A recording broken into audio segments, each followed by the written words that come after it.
The Xpeng AeroHT is China's most advanced flying car project, blending the practicality of a road vehicle with the futuristic vision of vertical flight.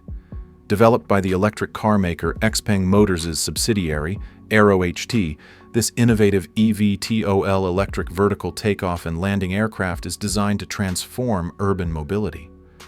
What sets the AeroHT apart is its dual-mode function.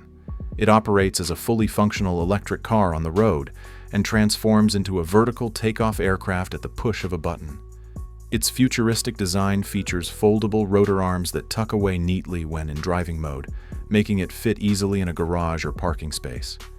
Built from lightweight carbon fiber composite, the AeroHT ensures both strength and efficiency.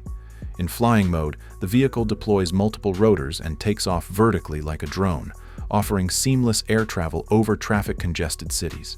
It's aimed at short intercity commutes, with the ability to lift off and land safely in urban zones. The flight module is fully electric and equipped with intelligent navigation, obstacle avoidance, and flight stabilization systems. On the ground, it resembles a sleek, high-tech SUV with a luxurious interior and touchscreen interface, merging traditional automotive comfort with advanced avionics. The transition between driving and flying modes is fully automated, requiring minimal pilot input, targeting a future where flying cars can be operated without needing a full pilot license. Xpeng AeroHT's latest concept has already completed successful low-altitude test flights in China, proving its real-world capabilities. With safety as a top priority, the vehicle features redundancy systems, real-time diagnostics, and emergency parachutes.